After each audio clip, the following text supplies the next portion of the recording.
Hello, everyone. Welcome to the Newsbrowse News broadcast. According to Tsingtao, Russia launched its largest air assault since the 2022 invasion of Ukraine, deploying a total of 567 drones over 2 days. These widespread attacks on Thursday targeted multiple Ukrainian cities, resulting in at least 22 civilian deaths. Ukrainian officials reported that Russia fired over 670 attack drones and 56 missiles early Thursday, with the capital Kyiv being a primary target. In Kyiv, at least 16 people, including 2 children, were killed.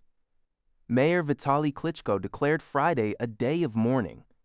Footage from Reuters showed a 9-story residential building in Kyiv partially collapsed after being hit by a missile, with rescue workers searching for survivors.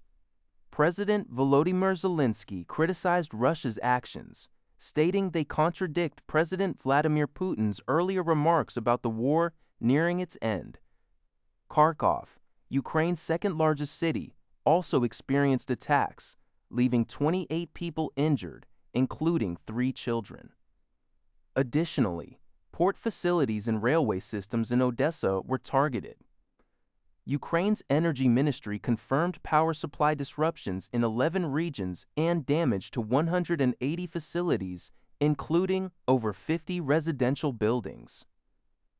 Zelensky urged allies not to remain silent and to continue bolstering Ukraine's air defense capabilities.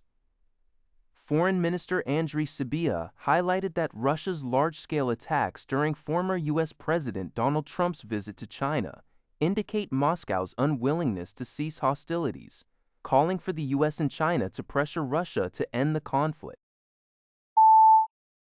CBS News has learned that the United States is taking steps toward indicting Raúl Castro, the 94-year-old former president of Cuba, in connection with the 1996 downing of 2 planes operated by the Humanitarian group Brothers to the Rescue. This potential indictment, which requires grand jury approval, signifies an escalation of pressure from the U.S. government. Under President Trump, the administration has been increasing its scrutiny of Cuba, threatening tariffs on oil-exporting nations and even floating the idea of a friendly takeover. Despite formally stepping down as Communist Party leader in 2021, Raúl Castro remains a powerful figure. Recently, CIA Director John Ratcliffe met with Castro's grandson, Raúl Guillermo Rodriguez Castro, delivering President Trump's message.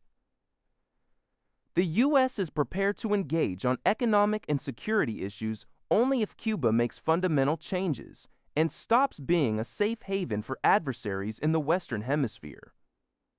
This initiative is further supported by Miami's federal prosecutor targeting Cuban communist leaders for various crimes and Florida's Attorney General reopening the 1996 plane incident investigation. Florida Republican Sen. Rick Scott has also publicly called for Castro's prosecution. This is a breaking story from CBS News. According to an Al Jazeera report, a United Nations humanitarian convoy, which was delivering essential aid to the city of Kherson in Ukraine, was struck twice by drones. The incident occurred despite prior coordination efforts with both Ukrainian and Russian forces to ensure safe passage. Fortunately, no injuries were reported among the convoy's personnel. The United Nations has stated that it has not attributed responsibility for these drone strikes to either side involved in the conflict. This attack highlights the persistent dangers faced by humanitarian operations in active conflict zones. CBS News reports that CIA Director John Ratcliffe made a rare visit to Havana, Cuba, on Thursday for a meeting with senior Cuban officials. He delivered a message that the U.S. is open to expanding economic and security engagement if Cuba implements fundamental changes. This visit occurs as Cuba grapples with a massive power failure and an oil and gas shortage crisis, exacerbated by U.S. sanctions. Ratcliffe met with Raúl Rodriguez Castro, grandson of former Cuban President Raúl Castro, as well as the Cuban Interior Minister and intelligence head. U.S. officials also confirmed steps are being taken to indict the 94-year-old Raúl Castro in connection with the 1996 shootdown of Humanitarian planes.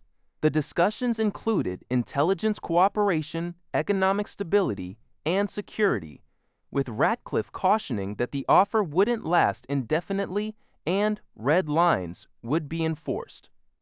President Trump had previously hinted at imminent talks, while the State Department renewed an offer of $100 million in humanitarian aid contingent on Havana's permission.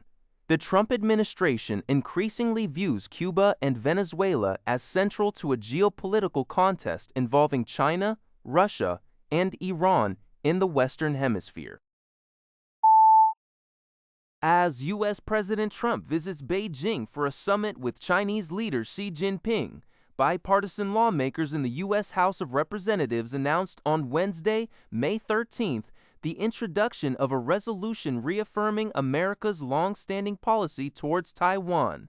The resolution emphasizes that the U.S. commitment to Taiwan should not be used as a bargaining chip in diplomatic negotiations.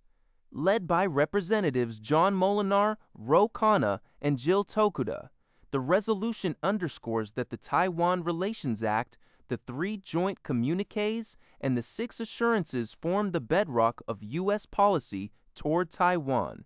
It states that any non-peaceful attempts to determine Taiwan's future, including boycotts or embargoes, would be considered a threat to regional peace and security, warranting high concern from the U.S.